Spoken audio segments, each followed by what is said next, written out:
Queremos dar continuidade. Nós começamos uma série de 4 mensagens a respeito do Espírito Santo. A série tem até uma imagem, não sei se nós fizemos a imagem, pegamos a foto do Firmino. O pessoal pensa que é o Firmino ali, mas é brincadeira. E chama Deus em Nós.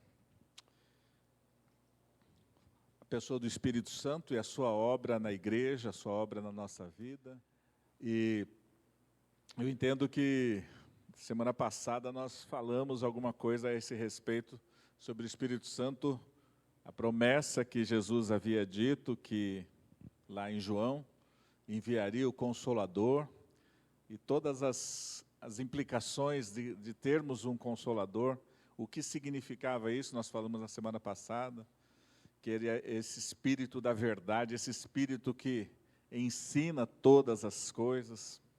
Hoje a gente quer falar sobre uma área bastante importante, ou uma ação muito estratégica, fundamental, que o Espírito Santo traz sobre nós, e sem a qual a gente perde a noção de corpo, e ao mesmo tempo, embora é o Espírito que faz, nós precisamos nos esforçar para manter. Eu estou falando da unidade do Espírito. O que é isso, pastor? O que é unidade do Espírito? Nós vamos ver um pouquinho disso.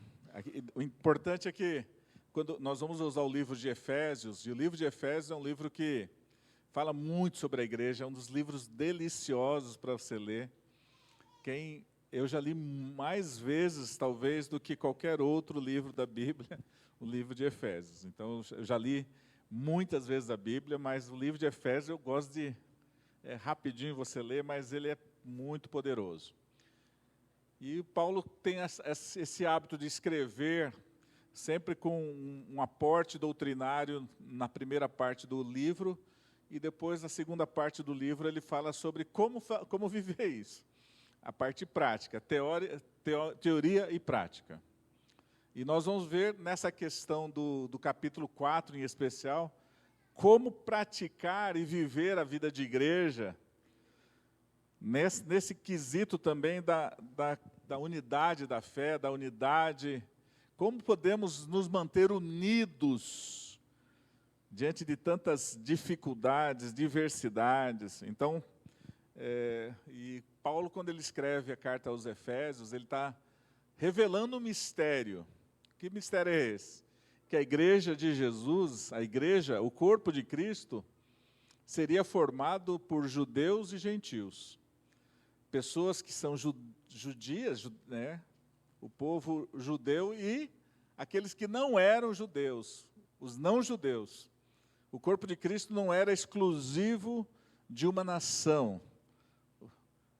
A pessoa do Messias e a formação dessa igreja, onde vai manifestar a pessoa de Jesus Cristo, como nós já vimos na semana passada, seria composta de tanto judeus quanto gentios. E agora a pergunta é como a gente pode manter... Nós estamos vendo essa guerra, como que tem a questão da rejeição do judeu, mas tem a questão do judeu ser muito exclusivo. Ele vive e ele entende as coisas e ele não se mistura. Quando o evangelho chegou no povo judeu, eles imaginaram que seria para eles a exclusividade. Mas Jesus, através do seu Espírito e através da revelação que Paulo trouxe à igreja, falou, não é assim. A igreja é formada por pessoas de várias raças, de várias culturas, de várias origens. Agora, como viver esse negócio? Como podemos viver numa sociedade multicultural com pensamentos. Dentro de casa já é complicado, você e sua esposa.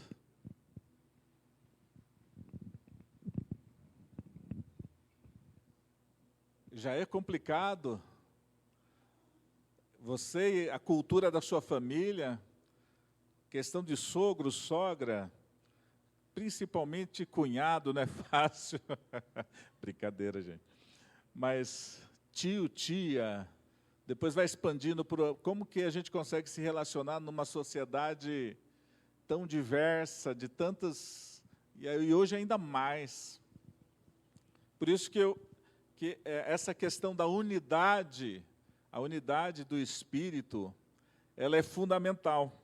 E a gente quer ler um texto, ler o texto de Efésios, capítulo 4, você pode acompanhar, nós vamos usar a NVI não, a Almeida 21, que diz assim, o verso 1 do capítulo 4, portanto eu, prisioneiro, no Senhor, peço-vos que andeis de modo digno para com o chamado que recebeste. Com toda a humildade e mansidão, com paciência, suportando-vos uns aos outros em amor, procurando cuidadosamente manter a unidade do Espírito, no vínculo da paz. Eu queria também acrescentar a isso, quando Paulo, ainda em Efésios, no capítulo 2, versículos 16 a 18, ele está falando como que esses gentios, né, entraram nessa comunidade que parecia fechada dos judeus, e ele fala assim, olha, pela cruz, isso aconteceu, pela cruz, Jesus reconciliou ambos com Deus em um só corpo, tendo por ela destruído a inimizade. Vindo ele, proclamou a paz para vós que estáveis longe, os gentios, e também para os que estavam perto, os judeus.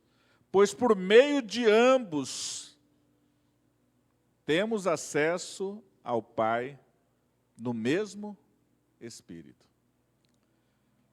Nós queremos um pouco abordar o que é essa questão da unidade do Espírito. Como que a gente quer Deus em nós, e Deus em nós, e as especificações dessa presença do Espírito Santo em nós, nesse tempo pós-crucificação, ressurreição, ascensão de Jesus, o envio do Espírito Santo sobre a igreja para testificar da pessoa de Cristo, nos convencer do pecado, nos unir. E essa é uma das missões e da obra do Espírito Santo, manter uma igreja diversa, com pensamentos diversos, com gente gente complicada, manter esse povo unido. É uma missão só possível pelo Espírito. Só possível pelo Espírito. Por isso que a unidade do Espírito, ela não implica não apenas numa unidade superficial, mas ela vai trabalhar que nós vamos estar unidos aqui através de um propósito, que é glorificar a Cristo. O propósito de estarmos aqui é exaltar o nome do Senhor, não é exaltar o meu nome, a minha vontade, o meu jeito, é para glorificar Deus. Nós estamos unidos por um propósito, baseado numa fé única, centrada na pessoa de Cristo. Por isso que essa unidade, ela é do Espírito. Essa unidade, ela opera nos nossos corações, para que a gente possa conseguir viver em harmonia. Viver em harmonia, viver amando uns aos outros, apesar das diferenças individuais. Só pelo Espírito. Alguns falam, pastor, é só pela graça. É só pela graça, é só pelo Espírito. É só pelo Espírito que vamos nos manter unidos. Só pelo Espírito vamos avançar. Se andarmos no Espírito, e Ele já tem nos capacitado para isso, Ele está derramando a sua graça sobre nós. Oh, glória a Deus, porque Paulo fala assim que pela cruz A cruz nos une, a cruz nos mantém unidos. Nós todos estávamos debaixo da mesma maldição do pecado, mas em Cristo, lá na cruz do Calvário, Ele redimiu a todos para que nós pudéssemos, então, estar todos também justificados. Ele nos une, todos nós éramos pecadores, andávamos desgarrados, mas pela cruz Ele nos une. Paulo está falando isso, ele derruba esse muro. Como nós conseguiremos viver isso? Essa é a pergunta que eu quero fazer nessa manhã. Como nós conseguiremos viver unidos? Como nós conseguiremos? Pelo Espírito.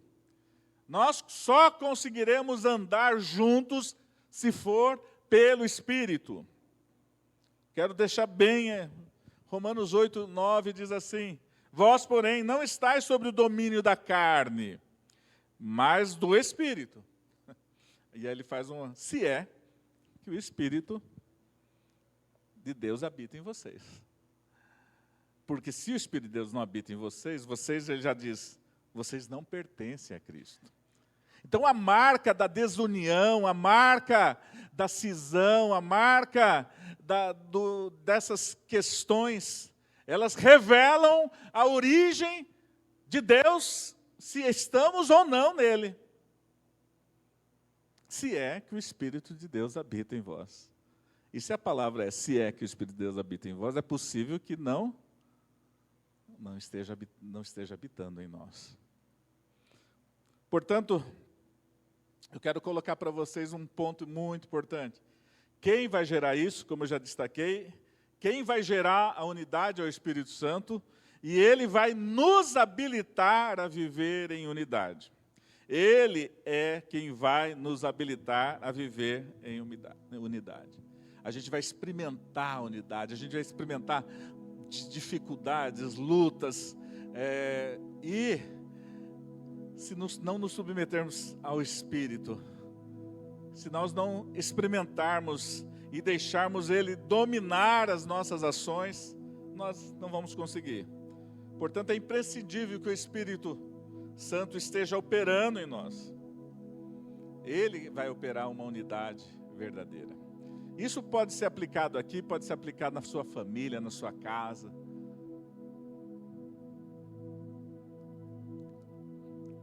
Eu acho muito interessante. Nós todos, eu e você, nós temos que reconhecer o Espírito Santo na vida do outro.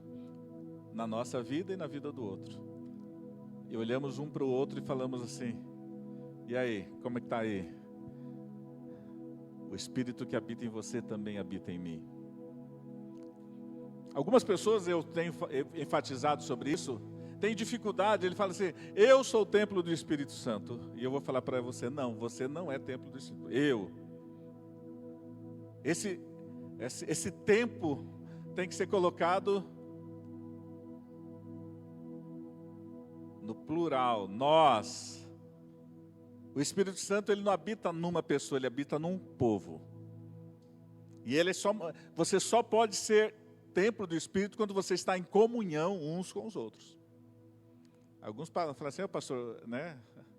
Ou você é um templo do Espírito Santo. Sim, eu sou se eu estiver vivendo em comunhão. Alguns irmãos, algumas irmãs, né? Fala assim, aí é uma brincadeira, né? Fala assim, você é uma catedral. E quando fala para mim que eu sou uma catedral, sabe por que eles estão falando isso, né? É pelo tamanho. Tem alguns que são uma congregação, pequenininho, é magrinho, pequenininho. Alguns são, né, Reinaldo? É uma catedral, né, irmão? Somos catedral, é uma brincadeira, gente. Mas nós só podemos manifestar se vivemos unidos. Nós só podemos dizer, nós só podemos viver a realidade se vivermos nesta verdade da comunhão, da unidade, de estarmos juntos. E o interessante é que o Espírito Santo, quando Ele quer manifestar a sua presença, Ele traz sobre nós algumas revelações. Eu queria destacar uma delas, que Ele vai constantemente, ao estar presente em nós, vai nos garantir. uma verdade, uma revelação sobre isso. E essa verdade especial, ele vai revelar sobre nós, e o Rafa leu esse texto agora há pouco, ele vai revelar a nós a nossa filiação, a nossa identidade. É muito interessante que eu reconheço, eu sou filho de Deus. Efésios 1:5 diz assim: nos predestinou para si mesmo, segundo a boa determinação da sua vontade, para sermos o quê? Está escrito o que aí atrás? Por meio de Jesus Cristo. Eu sou filho, nós somos filhos, e se eu tenho um pai e você tem o mesmo pai, então nós somos o quê? Somos irmãos. Somos irmãos. A revelação de que eu tenho um pai e que tenho alguns irmãos. Nós somos uma família de muitos irmãos. E esses irmãos, eles vêm de muitas origens. Mas nós fazemos parte, e quando eu sei disso, e por que eu sei disso? Porque o Espírito Santo de Deus habita num corpo que é chamado corpo de Cristo, e ele nos leva a sermos, reconhecermos que somos filhos adotivos. Gálatas 3, 26 a 28, diz assim: porque todos sois filhos de Deus, pela fé em Cristo Jesus. Tem muito irmão aqui, né? Eu gosto dessa palavra irmão. Né? Tem pessoal que quer tirar esses negócios de chamar nos chamarmos uns aos outros irmãos, né? Essas igrejas modernas. E aí, cara? E aí, valeu? Não, somos irmão e irmão. Irmãos. Pode até chamar de mano. Não, brincadeira, isso é corintiano. Mas irmãos, somos irmãos. Porque o verso 26 diz: porque todos vós que em Cristo fostes batizados, vos revestistes de Cristo. Portanto, não há no judeu, não há grego, não há escravo, nem livre, não há homem, nem mulher, porque todos vós sois um em Cristo. Amém? Quando o Espírito Santo, nós somos batizados no Espírito Santo, somos enxertados no corpo, nesse corpo chamado corpo de Cristo, acabaram-se as designações, homem, mulher, grego, judeu, rico, pobre. Todas essas coisas foram nós agora somos todos o quê? Somos todos o quê, irmão? Irmãos.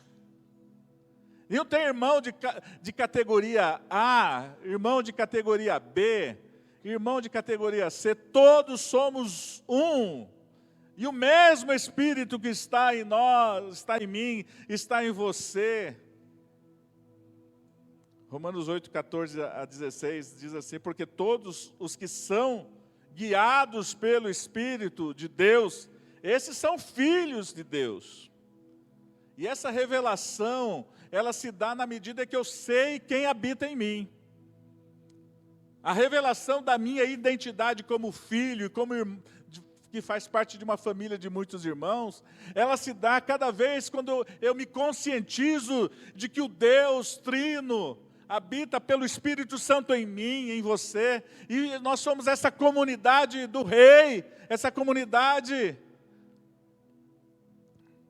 que foi chamada para expressar isso nesse mundo caótico. E ele continua dizendo: porque não recebeste o espírito de escravidão para vos reconduzir ao temor, mas o espírito de adoção pelo qual clamamos: Abba, Pai. O próprio Espírito dá testemunho ao nosso espírito que somos filhos de Deus.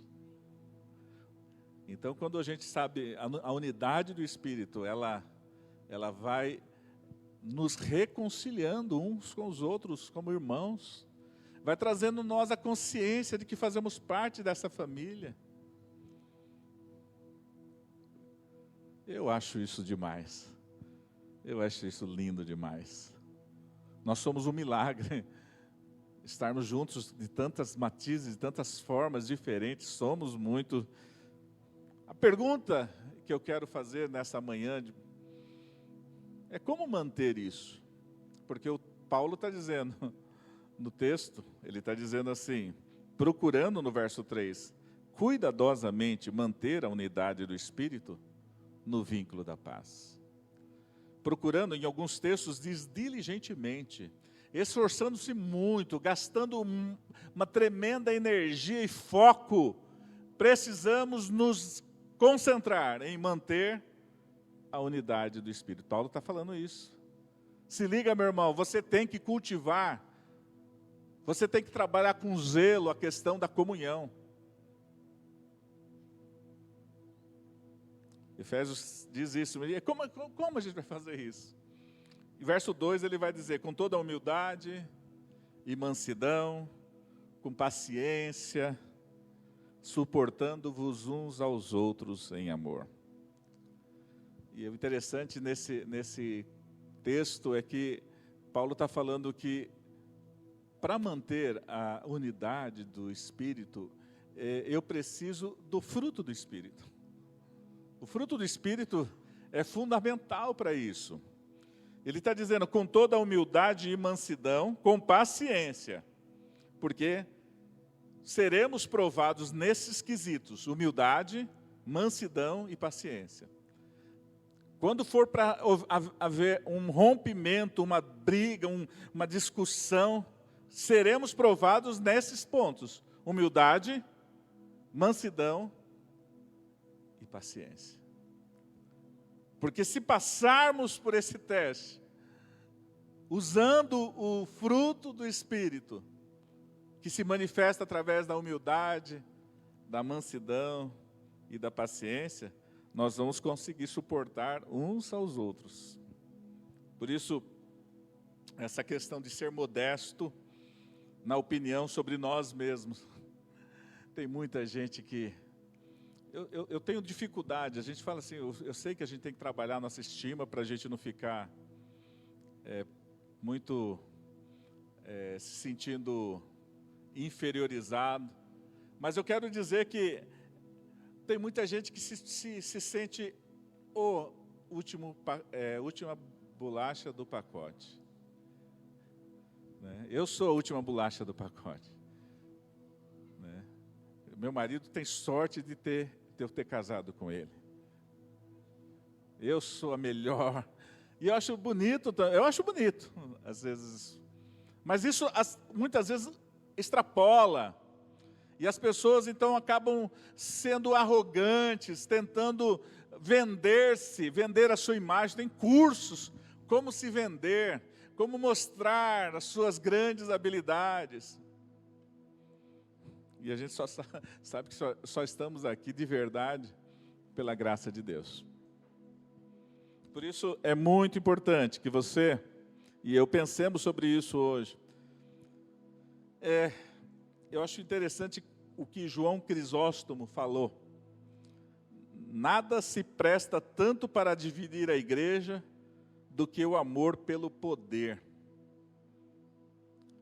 Um dos pais da igreja fala isso. O amor pelo poder divide a igreja. Nós não podemos viver nessa realidade de querer, precisamos, a luta que a gente tem é, quanto mais eu quero ser servo, quanto mais eu vou lutar para ser o melhor servo. Acho que existe uma história sobre Moody, acho que deve ser Moody, se não, algum desses grandes pregadores, que quando ele ia falar, ele se reunia em um hotel com pastores vindos de outros lugares, naquela época, naquela oportunidade, naquele tempo, os pastores não tinham, as ruas não eram tão asfaltadas, então os pastores deixavam os sapatos fora do quarto.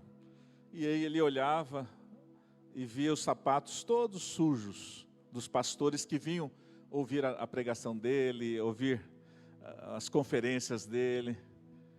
E aí ele passava a noite, pegava os sapatos desses homens e passava a noite limpando os sapatos deles.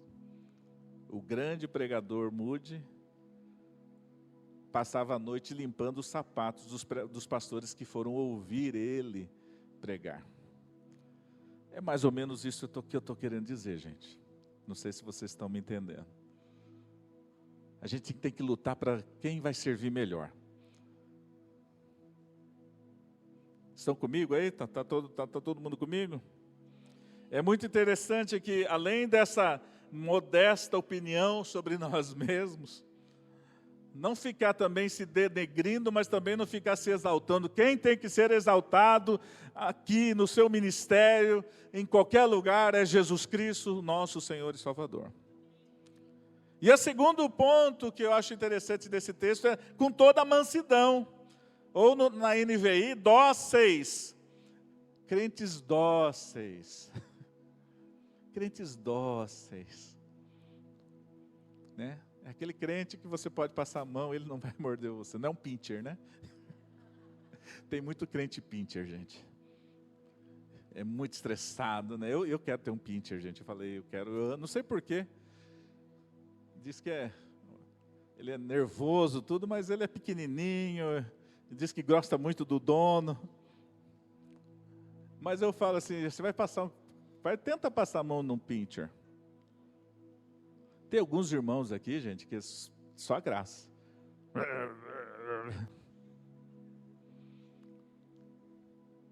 Por isso, ter mansidão, ser brando, gentil no trato uns com os outros. Ser manso é o mesmo que ter prontidão interior para sofrer o mal sem devolver na mesma moeda. Nada de querer se vingar, eu vou devolver na mesma moeda. E vocês olham para mim assim, né?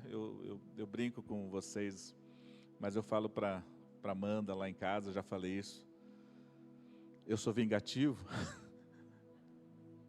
Se eles aprontarem comigo e me assustarem, eu vou assustar eles. Eu vou arranjar um jeito de me vingar. Pode passar uns dias, até semanas, mas eu vou falar, olha, lembra aquilo que você fez? Ó, eu preciso desse negócio aqui. Mas é brincadeira, é coisa de... Mas muitas vezes nós ficamos aguardando a hora e um momento para nos vingarmos. Só esperando o tombo do irmão para dizer, falei? Falei? Eu sabia! Deus é justo.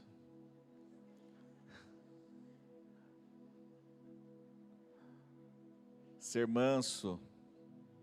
É muito interessante.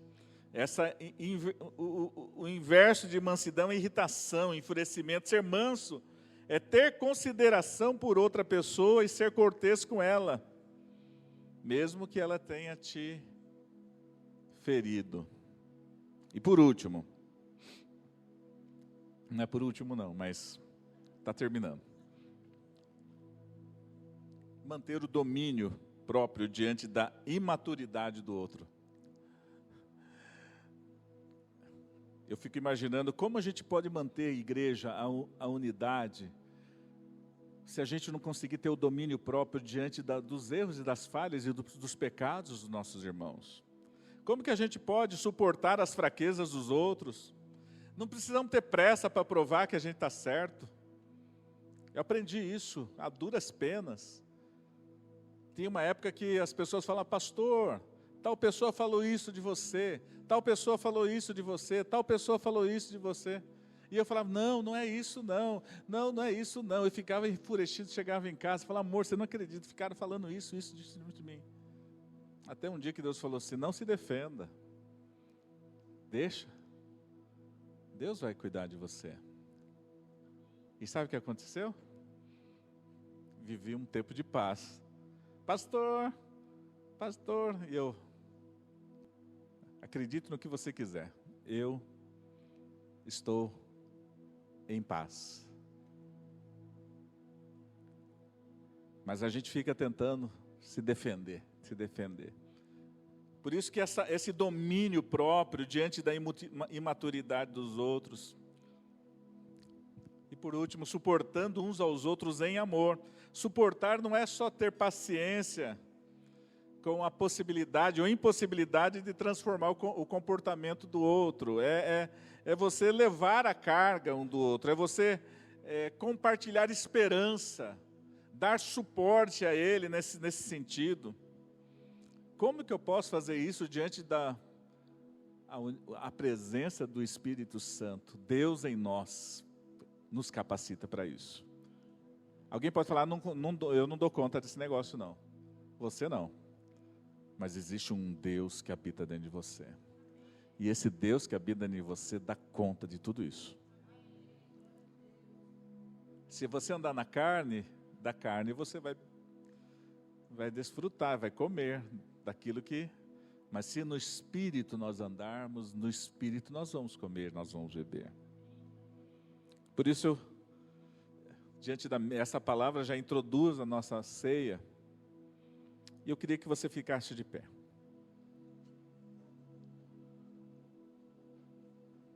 Como que uma comunidade composta por judeus e gentios poderia dar certo, Tiago? Como que uma comunidade de judeus e gentios?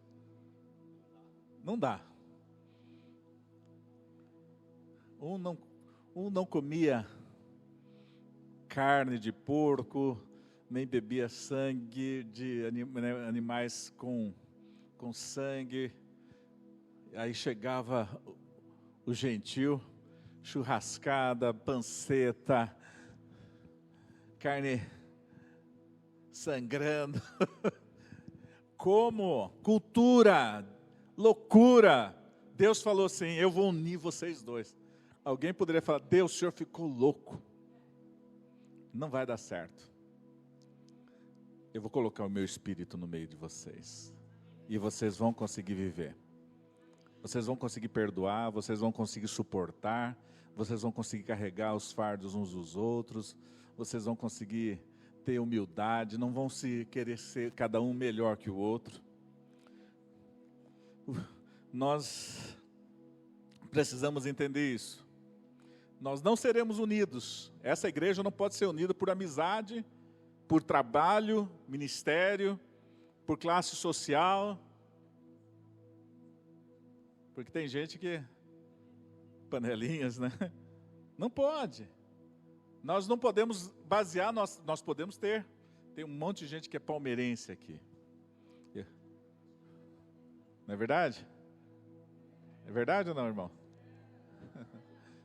Vocês estão falando com o líder do Campeonato Brasileiro. Brincadeira, mas não é pelo futebol, não é pela classe social. Meus filhos todos estudam numa escola particular. Nós moramos todos no mesmo condomínio. Eu tenho curso universitário. Eu sou empresário. Não é isso que une a igreja. Não é isso que mantém a unidade da igreja. O que mantém a unidade da igreja é o Espírito Santo, que anula todas essas questões e tira, se elas forem atrapalhar, para que mantenha a unidade.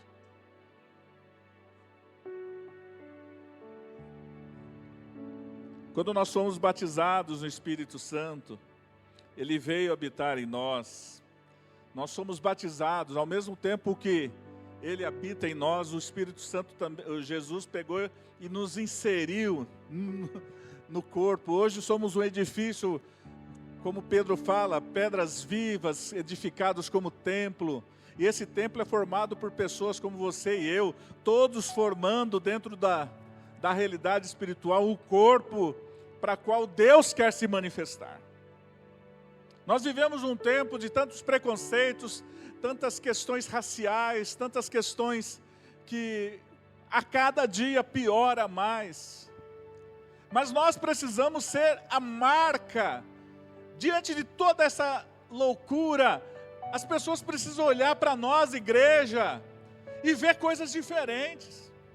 Atos capítulo 2, as pessoas começaram a ver o cuidado que cada um tinha um com o outro, E as pessoas iam se convertendo porque havia alguma coisa fora do comum naquela comunidade, porque eles estavam cuidando uns dos outros, e isso na cabeça daquelas pessoas era: como que isso pode ser? Alguma coisa extraordinária aconteceu no meio desse povo, porque eles não estão mais pensando em si mesmos, mas eles estão pensando uns nos outros, considerando uns superiores aos outros. Que loucura é essa? É porque o Espírito Santo havia sido derramado sobre aquela comunidade. E é isso que nós precisamos manifestar nesse tempo de tantas divisões, de tantas oposições, de tantos preconceitos. A unidade, porque Deus está em nós, Deus está entre nós, Ele está dentro de nós. Por isso, nós vamos estar unidos. A vida no Espírito é feita de forma coletiva, é feita de morte diária. A vida em comunhão é feita de morte diária. Eu tenho que morrer para mim mesmo para manter a comunhão. Eu preciso renunciar coisas na minha vida para manter a comunhão. Eu preciso viver uma vida de entrega para manter a comunhão. E eu só consigo fazer isso no poder do Espírito. Comunidade cheia do Espírito Santo sempre terá o desafio da comunhão. Paulo, você vai ver isso quando Paulo está escrevendo as cartas ali. Ele está tratando várias vezes de situações complicadas das igrejas. Mas ele falava: olha, o Espírito Santo habita em vocês e vocês vão viver essa realidade, porque Ele já nos capacitou para isso. Ele já nos capacitou para isso. Ele nos deu o seu Espírito. Vamos lutar para preservar a unidade do Espírito. Uma coisa para finalizar: no reino de Deus, quando se perde, é o quê? Quando se morre é que a gente nasce. Quando doamos, é que recebemos. É o reino invertido. Se a gente não viver esses valores que só o Espírito Santo pode nos conceder, nós não vamos conseguir viver. E a última frase é: não se esqueçam que a palavra templo do Espírito só é uma realidade quando nós vivemos juntos uns dos outros. Feche seus olhos. Quero orar com você. Senhor, nós precisamos do Teu Espírito Santo para nos capacitar. Nós vamos comer da ceia agora, nós vamos comer do pão e beber do cálice, que representa, Senhor Deus, a unidade que vivemos na fé, a unidade que nós vivemos diante de um único Deus que temos, diante de um Espírito que nos une. Nós vamos comer do pão, beber do cálice, mas nós vamos viver o dia a dia, Senhor. Ensina-nos nos nossos relacionamentos a vivermos essa unidade, morrendo para as nossas vaidades, morrendo para as nossas demandas e vivendo para que o Teu nome seja glorificado e não o nosso, Senhor. Ó Deus, ensina essa comunidade, ensina-nos a partir do ministério pastoral, dos líderes de célula, dos líderes de ministério, dos pais, das mães. Ensina-nos a viver essa realidade, dessa unidade que é feita na pessoa de Cristo pela cruz, para que a gente possa viver um tempo novo, Senhor. Nós oramos, Senhor Deus, agradecidos por esse momento que nós vamos poder partilhar aqui, em nome de Jesus. Amém? Você toma posse dessa palavra? Fale comigo: eu tomo posse dessa palavra, em nome de Jesus.